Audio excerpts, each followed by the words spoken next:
Page number 6 modern approach എന്നത് മുതലാണ് തുടങ്ങുന്നത്. അഥവാ നമ്മൾ പറഞ്ഞിരുന്നു പൊളിറ്റിക്കൽ തോട്ട് പഠിക്കുന്നത് 2 അപ്രോച്ചിലൂടെയാണ്. ഒന്ന് ട്രഡീഷണൽ അപ്രോച്ച് അഥവാ പാരമ്പര്യപരമായിട്ട് പണ്ട് മുതലേ ഉള്ള അപ്രോച്ച്, ആ സമീപനം.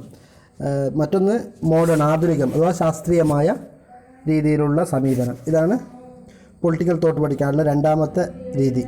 അതിനെക്കുറിച്ചാണ് പറയുന്നത്.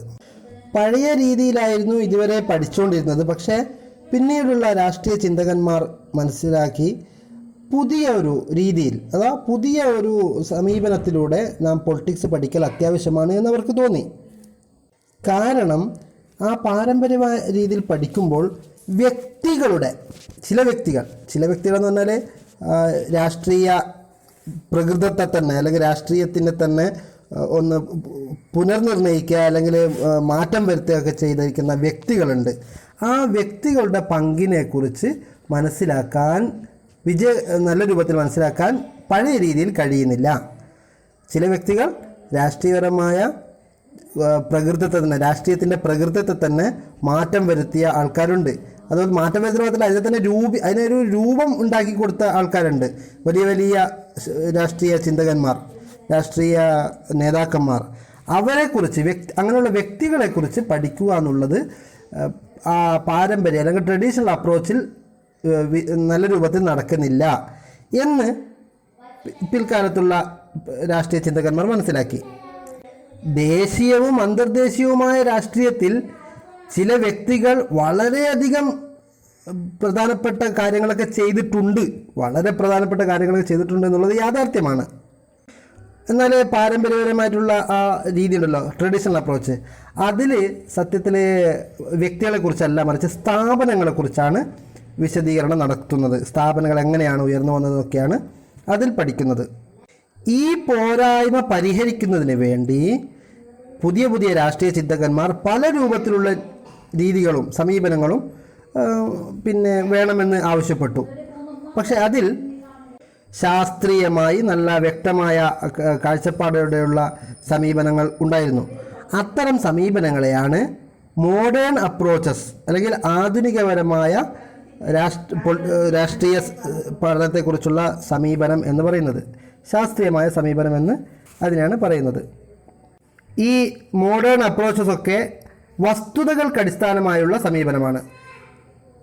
രാഷ്ട്രീയ സംഭവ വികാസങ്ങളെ വസ്തുനിഷ്ഠമായി പഠനം നടത്തുകയും അഥവാ വസ്തുതകൾക്ക് ഊന്നൽ നൽകി പഠനം നടത്തുകയും അവസാനം ശാസ്ത്രീയവും കൃത്യവുമായ ഒരു കൺക്ലൂഷനിൽ എത്തിച്ചേരുകയും ചെയ്യാൻ വേണ്ടിയാണ് ആധുനിക അപ്രോച്ച് അഥവാ മോഡേൺ അപ്രോച്ച് ശ്രമിക്കുന്നത്.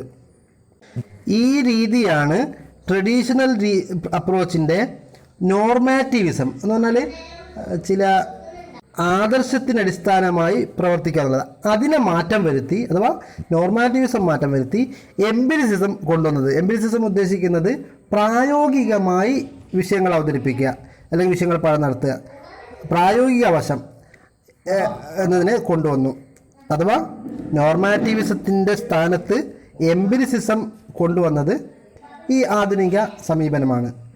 നോർമാറ്റീവിസം ഉദ്ദേശിക്കുന്നത് നമ്മൾ നേരത്തെ പറഞ്ഞ ആദർശത്തിന് അടിസ്ഥാനമായിട്ട് അല്ലെങ്കിൽ ആശയത്തിന് അടിസ്ഥാനമായിട്ട് പഠനം നടത്തുക, എന്തൊക്കെ ഒരു മാനദണ്ഡം വെക്കുക ആദ്യം, എന്നിട്ട് അതിനനുസരിച്ച് ഒരു പഠനം നടത്തുക.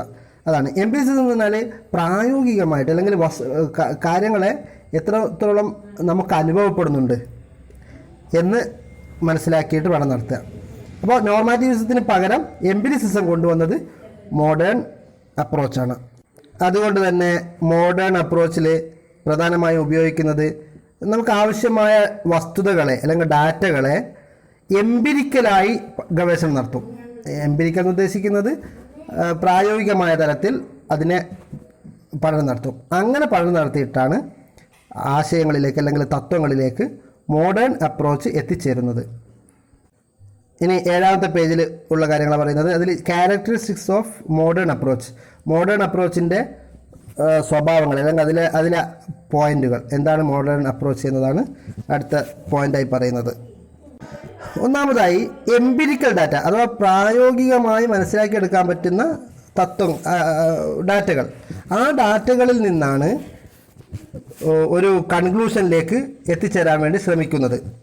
മോഡേൺ അപ്രോച്ച് ശ്രമിക്കുന്നത് എംപിരിക്കൽ ഡാറ്റയിൽ നിന്നും ഒരു നിഗമനത്തിലേക്ക് എത്തിച്ചേരാൻ വേണ്ടിയാണ് ശ്രമിക്കുന്നത്. അതുപോലെ നേരത്തെ പറഞ്ഞ ട്രഡീഷണൽ രീതിയുടെ പൊളിറ്റിക്കൽ സ്ട്രക്ചറും അതുപോലെ ചരിത്രപരമായ വിശകലനം എന്നതിനപ്പുറം വിശാലമായ ഒരു പഠനമാണ്, എന്നതിനേക്കാളപ്പുറം വിശാലമായൊരു പഠനമാണ് ഈ അപ്രോച്ച് ശ്രമിക്കുന്നത് അല്ലെങ്കിൽ പോകുന്നത്. മാത്രമല്ല മറ്റു വിഷയങ്ങളുമായി ബന്ധിപ്പിച്ചുകൊണ്ട് ഇൻ്റർ ഡിസിപ്ലിനറി അഥവാ പൊളിറ്റിക്കൽ തോട്ടിനെ മറ്റു വിഷയങ്ങളുമായി ബന്ധിപ്പിച്ചുകൊണ്ട് പഠിക്കാൻ മോഡേൺ അപ്രോച്ച് ശ്രമിക്കുന്നുണ്ട്. ശാസ്ത്രീയമായ പഠന രീതിക്കാണ് ഇവർ ഊന്നൽ നൽകുന്നത്. അതോടൊപ്പം തന്നെ ശാസ്ത്രീയമായ ഒരു നിഗമനം എത്തിച്ചേരുക, പൊളിറ്റിക്കൽ സയൻസിൽ ഒരു ശാസ്ത്രീയമായ ഒരു നിഗമനം എത്തിച്ചേരാൻ വേണ്ടിയാണ് ഇവർ ശ്രമിക്കുന്നത്. അഥവാ ശാസ്ത്രീയതക്കാണ് കൂടുതൽ ഊന്നൽ നൽകുന്നത് എന്നാണ് പറയുന്നത്. ഇനി types of modern approaches. Modern approach പല ഇനമുണ്ട്. സോഷ്യോളജിക്കൽ അപ്രോച്ച് ഉണ്ട്, സൈക്കോളജിക്കൽ അപ്രോച്ച് ഉണ്ട്, ഇക്കണോമിക് അപ്രോച്ച് ഉണ്ട്, മാർക്സിയൻ അപ്രോച്ച് ഉണ്ട്, അതുപോലെ ബിഹേവിയറൽ അപ്രോച്ച് ഉണ്ട്, പോസ്റ്റ് ബിഹേവിയറൽ അപ്രോച്ച് ഉണ്ട്, പിന്നെ സിസ്റ്റം അപ്രോച്ച് ഉണ്ട്, അടുത്തതായി സ്ട്രക്ചറൽ ഫങ്ഷണൽ അപ്രോച്ച് ഉണ്ട്. അങ്ങനെ മൊത്തത്തിൽ കുറേ അപ്രോച്ചുകൾ. അതുപോലെ കമ്മ്യൂണിക്കേഷൻ തിയറി അപ്രോച്ച് ഉണ്ട്, ഡിസിഷൻ മേക്കിംഗ് അപ്രോച്ച് ഉണ്ട്. അപ്പോൾ ഇത്രത്തോളം അപ്രോച്ചുകൾ, ഒരു 10ഓളം അപ്രോച്ചുകൾ ആയിട്ട് പിന്നെ വേർതിരിച്ചിരിക്കുകയാണ് മോഡേൺ അപ്രോച്ചിനെ. ഇതൊക്കെ മോഡേൺ അപ്രോച്ചാണ്. അതിൽ ഒന്നാമത്തത് സോഷ്യോളജിക്കൽ അപ്രോച്ച്, സമൂഹശാസ്ത്രപരമായ സമീപനം. ഒരു സമൂഹത്തിലെ അംഗങ്ങളുടെ രാഷ്ട്രീയ സ്വഭാവത്തെ വിശകലനം ചെയ്യുന്നത് സാമൂഹിക മാനദണ്ഡത്തിന് അടിസ്ഥാനമാണെങ്കിൽ അതിനെയാണ് സോഷ്യോളജിക്കൽ അപ്രോച്ച് എന്ന് പറയുന്നത്. അഥവാ സോഷ്യോളജിക്കൽ അപ്രോച്ച് കൂടുതൽ ഊന്നൽ നൽകുന്നത് ഒരു സമൂഹത്തിലെ വ്യക്തികളുടെ രാഷ്ട്രീയ സ്വഭാവത്തെ സോഷ്യൽ കണ്ടക്സ്റ്റിൽ സാമൂഹ്യമായ പശ്ചാത്തലത്തിൽ പഠനം നടത്തുന്നു. ഇങ്ങനെ മനസ്സിലാക്കുന്നതിനെയാണ് സോഷ്യോളജിക്കൽ അപ്രോച്ച് എന്ന് ഉദ്ദേശിക്കുന്നത്. ശ്രദ്ധിക്കുക, അതിലെ പോയിന്റ് ഇതാണ്: ഓരോ വ്യക്തികളുടെയും രാഷ്ട്രീയ സ്വഭാവത്തെ സോഷ്യോളജിക്കൽ കോണ്ടെക്സ്റ്റിലാണ് പഠനം നടത്തുന്നത്. ഈ സോഷ്യോളജിക്കൽ അപ്രോച്ചിൽ ഒരു രാജ്യം എന്ന് പറഞ്ഞാൽ ഒരു സാമൂഹ്യ സംഘടനയാണ്, അല്ലെങ്കിൽ സാമൂഹിക ഓർഗാനിസം, അല്ലെങ്കിൽ എന്താ പറയുക, സെറ്റപ്പ്. സാമൂഹിക ഒരു ഓർഗാനിസത്തിൻ്റെ മലയാളം എന്താ? സാമൂഹ്യ വിഭാഗം എന്ന് പറയാം. ഓർഗനൈസേഷൻ എന്ന് പറഞ്ഞാൽ സംഘടന എന്നല്ലേ. അപ്പോൾ ഓർഗാനിസം എന്നാണ് ഉദ്ദേശിക്കുന്നത്, അതിൻ്റെ ഒരു വിഭാഗം എന്നാണ്. അപ്പോൾ ഒരു രാജ്യം എന്ന് പറഞ്ഞാൽ സാമൂഹ്യ സംഘമാണ് എന്നാണ് സോഷ്യോളജിക്കൽ അപ്രോച്ചിൽ പരിഗണിച്ചിരിക്കുന്നത്. അതുപോലെ സാമൂഹ്യമായ ഘടകങ്ങൾക്ക് അടിസ്ഥാനമായിട്ടാണ്, അല്ലെങ്കിൽ ഘടകങ്ങളിലൂടെയാണ് രാഷ്ട്രീയത്തെ മനസ്സിലാക്കുന്നത്. സോഷ്യോളജി അപ്രോച്ചിൽ പൊതുവെ മൊത്തത്തിലുള്ള എല്ലാ കാര്യങ്ങളും സോഷ്യോളജിക്കൽ അല്ലെങ്കിൽ സാമൂഹ്യപരമായിട്ടുള്ള രീതിയിലാണ് പഠനം നടത്തുന്നത്. പക്ഷേ ഇതിനെ വിമർശിക്കുന്ന ആൾക്കാർ പറയുന്ന കാര്യം എന്ന് പറഞ്ഞാൽ, കൂടുതലായി സോഷ്യൽ കണ്ടക്സ്റ്റിനെ കൂടുതലായി സോഷ്യൽ കോണ്ടെക്സ്റ്റിന് പ്രാധാന്യം കൊടുത്താൽ, ഊന്നൽ കൊടുത്താൽ നമ്മുടെ ഈ വിഷയത്തെ, പൊളിറ്റിക്സ് എന്ന ആ വിഷയത്തെ സാരമായി അത് ബാധിക്കും എന്നാണ് പറയുന്നത്. അഥവാ സോഷ്യോളജിക്ക് കൂടുതൽ പ്രാധാന്യം കൊടുക്കുമ്പോൾ പൊളിറ്റിക്സിന് മോശമായ രൂപത്തിൽ എഫക്റ്റ് ചെയ്യും. അതിൻ്റെ ഓട്ടോണമിക്ക്, അതിൻ്റെ സ്വന്തമായ ഒരു നിലനിൽപ്പിന് മോശമായി ബാധിക്കുമെന്നാണ് ചില ആൾക്കാർ കുറ്റം പറയുന്നത്. പക്ഷേ സോഷ്യോളജിക്കൽ അപ്രോച്ചിന് കൂടുതൽ പ്രാധാന്യം കൊടുത്ത ആൾക്കാരുണ്ട്. സോഷ്യോളജിക്കൽ അപ്രോച്ചിൻ്റെ എക്സ്പോണ്ടൻസുകൾ എന്ന് പറഞ്ഞാൽ അതിനെ പിന്താങ്ങുന്ന ആൾക്കാരാണ് മക്ക് ഐവർ, അതുപോലെ ഗബ്രിയൽ ആൽമണ്ട് എന്ന ആൾക്കാർ. ഇനി അടുത്താണ് സൈക്കോളജിക്കൽ അപ്രോച്ച്. സൈക്കോളജി എന്ന് പറഞ്ഞാൽ മനഃശാസ്ത്രമാണ്. അപ്പം മനഃശാസ്ത്രപരമായ നിയമങ്ങളിലൂടെയാണ് സാമൂഹ്യ സ്ഥാപനങ്ങളെയും അതുപോലെ രാഷ്ട്രീയത്തെയൊക്കെ വിശകലനം ചെയ്യുന്നത്. അങ്ങനെ വിശകലനം ചെയ്യുന്നതിനെ, അങ്ങനെ പഠനം നടത്തുന്നതിനെ സൈക്കോളജിക്കൽ അപ്രോച്ച് എന്ന് പറയുന്നു. ഈ സൈക്കോളജിസ്റ്റുകൾ അഥവാ മനഃശാസ്ത്രജ്ഞന്മാർ സാധാരണയായി പഠനം നടത്തുന്നത് ഓരോ വ്യക്തികളുടെയും രാഷ്ട്രീയ സ്വഭാവത്തെയും ആ സ്വഭാവം ഉണ്ടാക്കിയെടുക്കാൻ കാരണമായ ഘടകങ്ങളെക്കുറിച്ചുമാണ് പഠനം നടത്തുന്നത്. അഥവാ ഓരോ വ്യക്തിക്കും ഓരോ രാഷ്ട്രീയമായ സ്വഭാവം ഉണ്ടായിരിക്കും. അത് എന്തൊക്കെയാണ് രാഷ്ട്രീയ സ്വഭാവം, അതുപോലെ അതെങ്ങനെ അവർക്ക് ആ രാഷ്ട്രീയ സ്വഭാവം ഉണ്ടായി എന്നതിനെക്കുറിച്ച് മനഃശാസ്ത്രപരമായി പഠനം നടത്തുകയാണ് സൈക്കോളജിസ്റ്റുകൾ ചെയ്യുന്നത്. എന്തുകൊണ്ട് ചില വ്യക്തികൾ ഒരു രൂപത്തിൽ പെരുമാറുന്നു, രാഷ്ട്രീയമായി ഒരു രൂപത്തിൽ പെരുമാറുന്നത് എങ്ങനെയെന്ന് ഈ സൈക്കോളജിക്കൽ അപ്രോച്ചിൽ പഠനം നടത്തുന്നുണ്ട്. ലളിതമായി പറയുകയാണെങ്കിൽ ഓരോ വ്യക്തികളും എങ്ങനെയാണ് വോട്ട് ചെയ്യുന്ന സ്വഭാവം, അതുപോലെ തന്നെ രാഷ്ട്രീയപരമായി പെരുമാറുന്ന സ്വഭാവം, ഇതിനെക്കുറിച്ചാണ് സൈക്കോളജിയിൽ പഠനം നടത്തുന്നത്. അങ്ങനെ ഓരോ വ്യക്തികളുടെയും സ്വഭാവത്തെക്കുറിച്ച് അല്ലെങ്കിൽ രാഷ്ട്രീയമായി പെരുമാറുന്ന ആ രീതിയെക്കുറിച്ച് മനസ്സിലാക്കിയിട്ട് അവർ ഒരു കൺക്ലൂഷനിൽ എത്തിച്ചേരുന്നു, അഥവാ ഒരു നിഗമനത്തിൽ എത്തിച്ചേരുന്നു, ഇന്ന കാരണത്താലാണ് ജനങ്ങൾ ഈ രൂപത്തിൽ പെരുമാറുന്നത് എന്ന്. അപ്പോൾ അത് അങ്ങനെ പഠന ഗവേഷണത്തിലൂടെ ഒരു നിഗമനത്തിൽ എത്തിക്കഴിഞ്ഞാൽ അത് രാഷ്ട്രീയ നേതാക്കന്മാർക്ക് വളരെ ഉപകരിക്കുകയും ചെയ്യും. കാരണം വ്യക്തികൾ എന്തുകൊണ്ട് ഈ രൂപത്തിൽ പെരുമാറുന്നു, എന്തുകൊണ്ട് അതിനോട് ഇങ്ങനെ പ്രതികരിക്കുന്നു എന്നൊക്കെ മനസ്സിലാക്കി കഴിഞ്ഞാൽ രാഷ്ട്രീയ നേതാക്കന്മാർക്ക് അവരുടെ പ്രവർത്തനങ്ങളെ ഏത് രൂപത്തിൽ പ്രവർത്തിക്കണം, ഏത് രൂപത്തിൽ ജനങ്ങളോട് ഇടപഴകണം എന്നൊക്കെ മനസ്സിലാക്കിയെടുക്കാൻ കഴിയും. അതിനുവേണ്ടി ഈ സൈക്കോളജിക്കൽ അപ്രോച്ച് ഉപകരിക്കുന്നു. രാഷ്ട്രീയ നേതാക്കന്മാരാണ് പ്രധാനമായും ഈ സൈക്കോളജിക്കൽ അനാലിസിസ് നടത്തുന്നത്, അഥവാ മനഃശാസ്ത്രപരമായ വിശകലനം നടത്തുന്നത്. ഇങ്ങനെ ഓരോ രാഷ്ട്രീയ നേതാക്കന്മാരുടെയും സൈക്കോളജിക്കൽ അനാലിസിസ് വ്യക്തമാക്കുന്നത് അവർക്ക് രാഷ്ട്രീയത്തെക്കുറിച്ച് എത്രത്തോളം നോളജ് ഉണ്ട്, എത്രത്തോളം അറിവുണ്ട്, ജനങ്ങളുമായിട്ട് രാഷ്ട്രീയപരമായി ഇടപെടാൻ എത്രത്തോളം അവർക്ക് അറിവുണ്ട് എന്നതൊക്കെയാണ് സൈക്കോളജിക്കൽ അപ്രോച്ചിലൂടെ മനസ്സിലാക്കാൻ കഴിയുക. പക്ഷേ ഈ അപ്രോച്ചിനെതിരെയും വിമർശനമുണ്ട്. പൊളിറ്റിക്സിൻ്റെ സാമ്പത്തികവും നിയമപരവും സോഷ്യോളജിക്കലുമായ ഘടകങ്ങളെ അവഗണിക്കുന്നു എന്നതാണ് ഇതിനെതിരെയുള്ള ഒരു വിമർശനം. കാരണം ഇവർ മനഃശാസ്ത്രപരമായ കാര്യങ്ങൾ മാത്രമല്ലേ നോക്കുന്നുള്ളൂ. ആ മനഃശാസ്ത്രപരമായ കാര്യങ്ങൾ മാത്രം നോക്കുമ്പോൾ എക്കണോമിക്സിൻ്റെ ഭാഗങ്ങൾ നോക്കുന്നില്ല, അതുപോലെ നിയമപരമായ വശങ്ങൾ നോക്കുന്നില്ല, അതുപോലെ തന്നെ സോഷ്യൽ ഫാക്ടേഴ്സ് നോക്കുന്നില്ല. അങ്ങനത്തെ ഒരു വിമർശനമാണുള്ളത്. എന്നാലും ഇതിനെ കൂടുതലായി പിന്താങ്ങുന്ന ആൾക്കാരാണ് ഗ്രഹാം വല്ലാസ്, അതുപോലെ ഡേവിഡ് ട്രൂമാൻ. ഇവരൊക്കെ ഇതിൻ്റെ പ്രൊപ്പഗേറ്റേഴ്സാണ്, അഥവാ ഇതിൻ്റെ പ്രചാരകരാണ്. ഇനിയാണ് എക്കണോമിക് അപ്രോച്ച്. ഗവൺമെൻറ് ആണല്ലോ നമ്മുടെ രാജ്യത്തുള്ള സാധനങ്ങൾ ഉൽപ്പാദിപ്പിക്കുന്നതും അതുപോലെ തന്നെ അതിനെ ജനങ്ങളിലേക്ക് വിതരണം ചെയ്യുന്നതൊക്കെയുള്ള കാര്യങ്ങളെ നിയന്ത്രിക്കുന്നത്. സാധനങ്ങളെ ഉൽപ്പാദിപ്പിക്കുന്നത് നിയന്ത്രിക്കുന്നുണ്ട്, അതുപോലെ അത് വിതരണം ചെയ്യുമ്പോൾ അത് ഇത്ര വിലയായിരിക്കണം എന്നൊക്കെ ഒരു രൂപത്തിൽ ആ രൂപത്തിലുള്ള നിയന്ത്രണമുണ്ട്. ഇതൊക്കെ കൊണ്ടുവരുന്നത് സ്റ്റേറ്റാണ്, അഥവാ രാജ്യമാണ്. അതുകൊണ്ട് തന്നെ രാഷ്ട്രീയ സിദ്ധാന്തമുണ്ടാക്കുമ്പോൾ സാമ്പത്തികമായ വശങ്ങളും വളരെ പ്രാധാന്യത്തോടെ നോക്കിക്കാണേണ്ടതാണ്. കാരണം രാഷ്ട്രീയം എന്ന് പറഞ്ഞാൽ രാഷ്ട്രത്തെക്കുറിച്ചുള്ള പഠനമാണ്. ഈ രാഷ്ട്രമാണ് സാധനങ്ങൾ ഉൽപ്പാദിപ്പിക്കുക, അതുപോലെ സാധനങ്ങളെ വിതരണം ചെയ്യുക എന്ന സാമ്പത്തിക പ്രവർത്തനത്തെ നിയന്ത്രിക്കുന്നത്. ഇങ്ങനെ നിയന്ത്രിക്കുന്നത് കൊണ്ട് തന്നെ രാഷ്ട്രീയ വിഷയം ചർച്ച ചെയ്യുമ്പോൾ അതിൻ്റെ എക്കണോമിക്കൽ വിഷയങ്ങളും അഥവാ സാമ്പത്തിക കാര്യങ്ങളും കൂടി പഠനം നടത്തേണ്ടതുണ്ട്. ഈ എക്കണോമിക് അപ്രോച്ചിലൂടെ പ്രധാനമായും ഊന്നൽ നൽകുന്നത് ഒരു രാജ്യം ആ രാജ്യത്തെ ഉൽപ്പാദനത്തെയും സാമ്പത്തികമായ പ്രവർത്തനത്തെയും വളരെയധികം നിയന്ത്രിക്കുന്നുണ്ട്, റെഗുലേറ്റ് ചെയ്യുന്നുണ്ട്.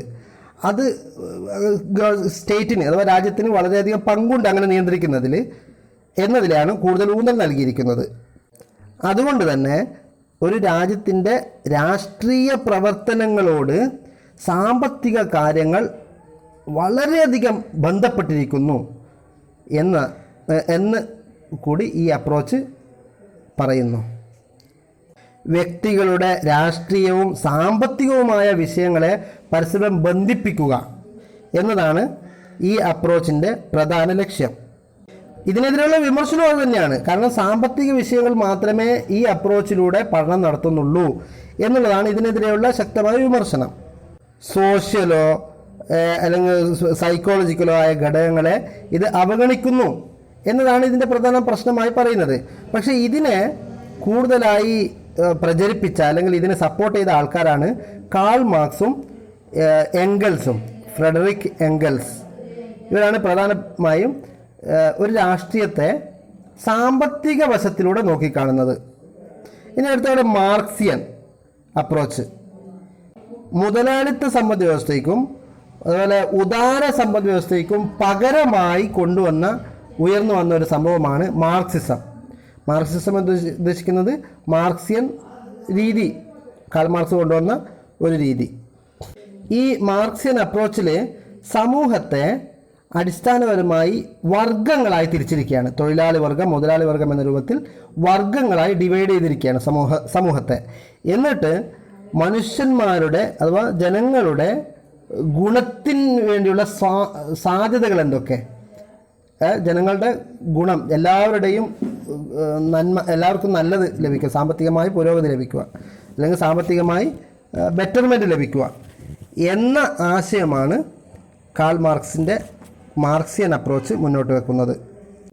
വർഗ സംഘട്ടനത്തിൻ്റെ ഒഴിച്ചുകൂടാത്ത ഒരു അനന്തരഫലമാണ് സ്റ്റേറ്റ് അഥവാ രാജ്യം എന്നതാണ് കാൾ മാർക്സിൻ്റെ ഈ സിദ്ധാന്തം നോക്കിക്കാണുന്നത്.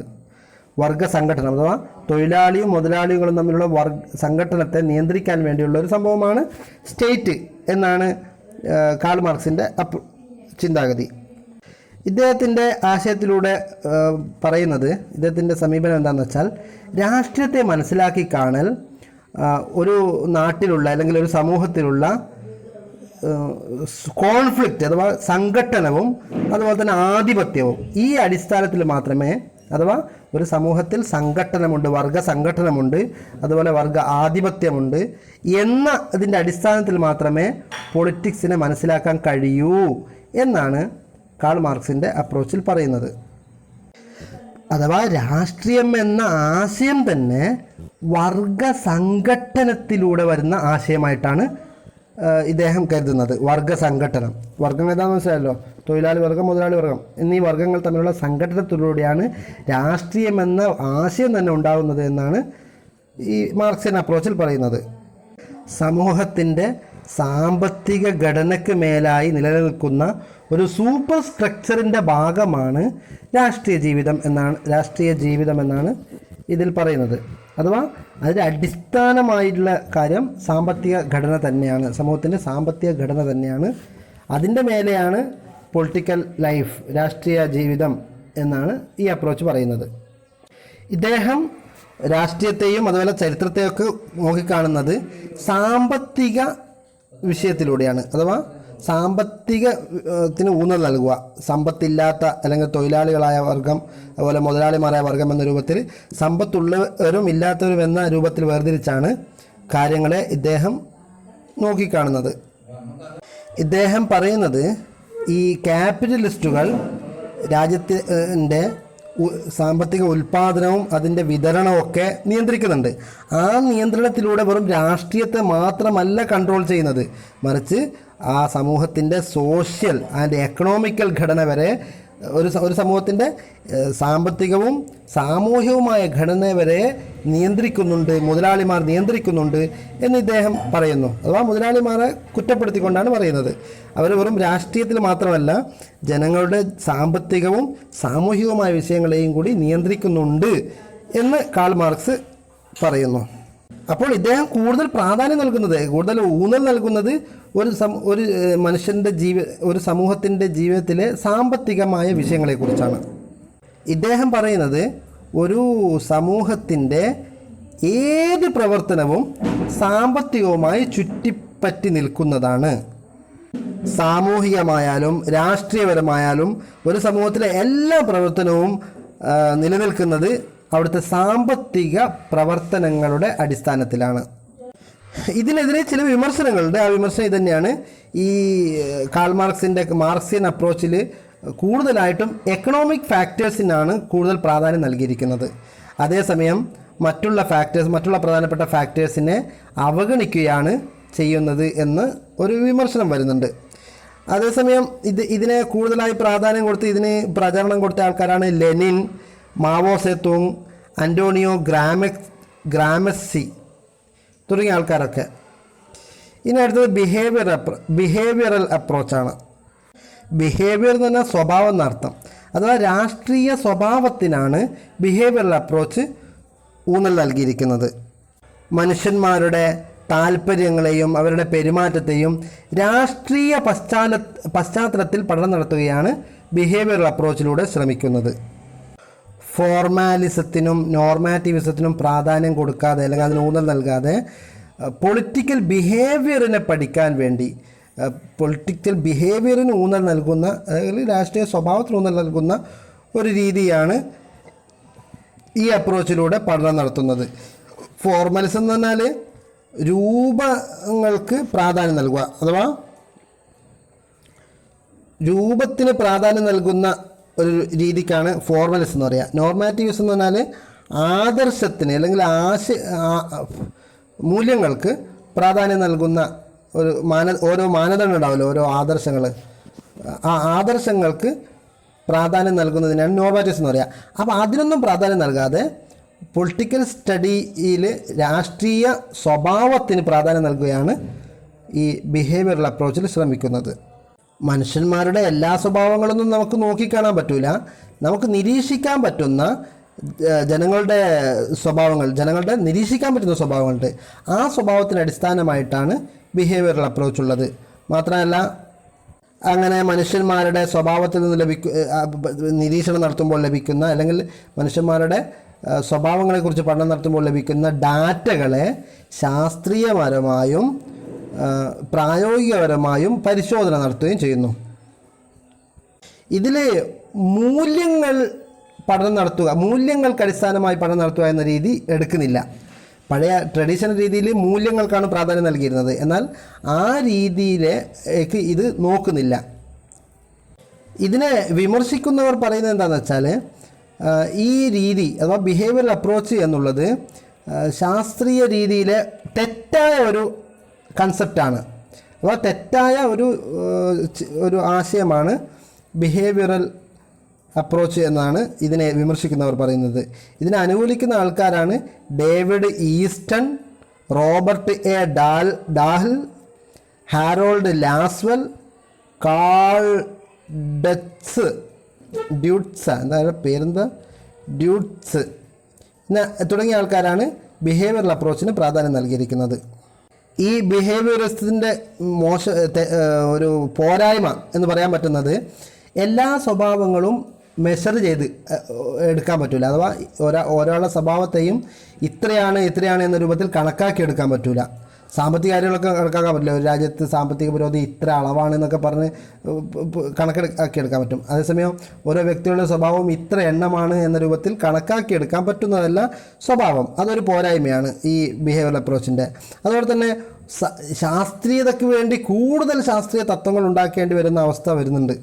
അപ്പോൾ കുറേ ശാസ്ത്രീയ തത്വങ്ങളും മറ്റൊക്കെ ഉണ്ടാക്കേണ്ടി വരുന്നുണ്ട്. അതും ഇതിൻ്റെ ഒരു പോരായ്മയാണ്.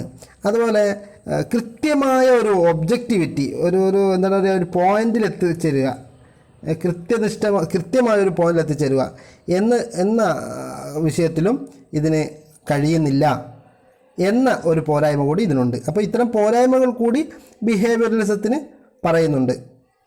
ഇനി പറയാൻ പോകുന്നത് പോസ്റ്റ് ബിഹേവിയറൽ അപ്രോച്ചാണ്.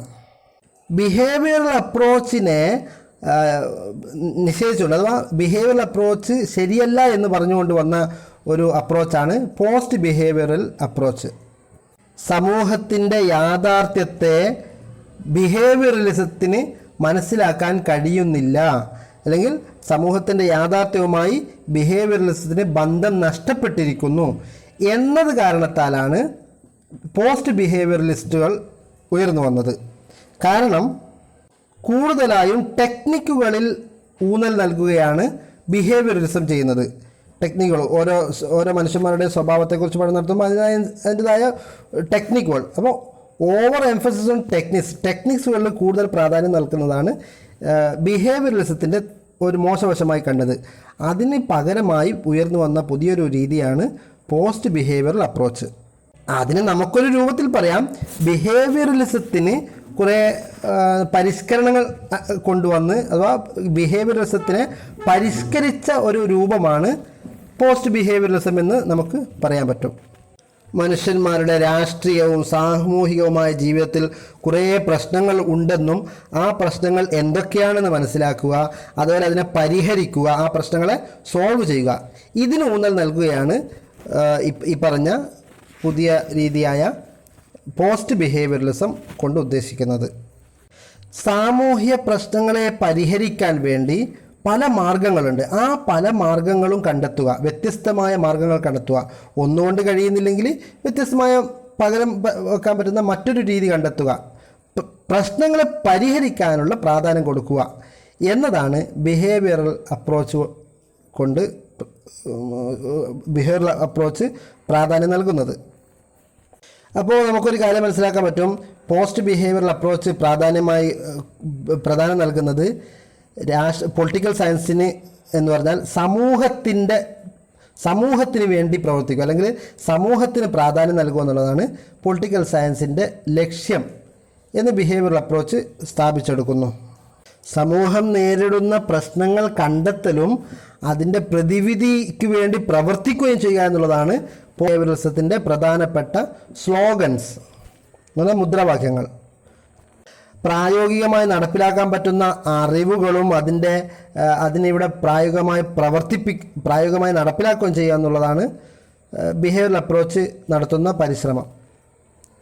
സാമൂഹികമായ ആവശ്യങ്ങളെ കണ്ടെത്താൻ വേണ്ടിയുള്ള അറിവുകൾക്കാണ് പ്രാധാന്യം നൽകുന്നത്. അതുപോലെ തന്നെ ആ പ്രശ്നങ്ങളെ പരിഹരിക്കാൻ, സമൂഹം നേരിടുന്ന ആവശ്യങ്ങളെ പരിഹരിക്കാൻ വേണ്ടുന്ന പ്രവർത്തനങ്ങൾക്കുമാണ് ഈ അപ്രോച്ച് പ്രാധാന്യം നൽകുന്നത്. ഈ അപ്രോച്ചിൽ ചോയ്സുകൾക്ക് പ്രാധാന്യം നൽകിയിട്ടുണ്ട്. ചോയ്സുകൾ എന്ന് പറഞ്ഞാൽ ഒരു പ്രശ്നം ഉണ്ടായിക്കഴിഞ്ഞാൽ ആ പ്രശ്നം പരിഹരിക്കാൻ പല മാർഗങ്ങളുണ്ടാവും, പല ചോയ്സ് ഉണ്ടാവും. ആ ചോയ്സിൽ ഏറ്റവും നല്ലത് ഏതാണ് എന്ന് തിരഞ്ഞെടുക്കുക. അതാണ് ചോയ്സ് ഓഫ് വാല്യൂസ്, മൂല്യങ്ങളുടെ ചോയ്സുകൾ. ഏതൊക്കെ രൂപത്തിൽ ആ പ്രശ്നങ്ങളെ പരിഹരിക്കാം എന്നുള്ള ചോയ്സുകൾ, ആ ചോയ്സുകൾക്ക് പ്രാധാന്യം നൽകുന്നുണ്ട് ഈ അപ്രോച്ച്. ഇതിൻ്റെ പ്രധാന കുറ്റങ്ങളൊന്നും പറഞ്ഞിട്ട് കാണുന്നില്ല. അതോടൊപ്പം തന്നെ ഇതിൻ്റെ പിന്തുണക്കുന്ന ആൾക്കാരെയും പറഞ്ഞിട്ട് കാണുന്നില്ല. ഇനി അടുത്താണ് സിസ്റ്റം അപ്രോച്ച്. ഈ അപ്രോച്ചിനെ ആദ്യമായി ഇവിടെ പ്രചരിപ്പിച്ചത് ലുഡ്വിഗ് വോൺ ബെർട്ടാലിൻഫി. ലുഡ്വിഗ് വോൺ ബെർട്ടലാൻഫി എന്നയാളാണ്. ബയോളജി പഠിക്കാൻ വേണ്ടിയാണ് അദ്ദേഹം ഈ തിയറി ഉപയോഗിച്ചത്. ഏകദേശം ആറാം ദശകത്തിൽ 60കളിൽ നിന്നാണ്, 1960കളിൽ, അതാണ് പുസ്തകത്തിൽ കൊടുത്തിരിക്കുന്ന ഡിക്കേഡ്സ് ഓഫ് 60s എന്ന് പറയുന്നത്, 60കളിൽ. പൊളിറ്റിക്കൽ സയൻസിൻ്റെ പ്രധാനപ്പെട്ട ഘടകങ്ങളെക്കുറിച്ച് പഠനം നടത്താൻ വേണ്ടി 60ാം നൂറ്റാണ്ടിൽ ഉപയോഗിച്ചിരുന്ന ഒരു രീതിയാണ് സിസ്റ്റം അപ്രോച്ച്. സാമൂഹ്യ വ്യവസ്ഥിതി പ്രവർത്തനം നടത്തുന്നത് ഒരു രാഷ്ട്രീയ വ്യവസ്ഥിതി പ്രവർത്തനം നടത്തുന്നത് ഒരു സാമൂഹ്യ പരിസ്ഥിതിയിലാണ് എന്ന് ഈ ആശയം പറയുന്നു. അഥവാ സമൂഹത്തിൻ്റെ മറ്റു വിഷയങ്ങളിൽ നിന്ന് മാറ്റി നിർത്തിക്കൊണ്ട് പൊളിറ്റിക്സിനെ മാത്രമായി വിശകലനം ചെയ്യാൻ അല്ലെങ്കിൽ പഠനം നടത്താൻ കഴിയുകയില്ല എന്നാണ് ഈ സിസ്റ്റം അപ്രോച്ചിലൂടെ വ്യക്തമാക്കുന്നത്. ഒരു സമൂഹത്തിൽ വ്യത്യസ്തമായ പല കാര്യങ്ങളും ആവശ്യമായതാണ്. അതിലൊക്കെ രാഷ്ട്രീയവും കൂടി കലരുന്നുണ്ട്.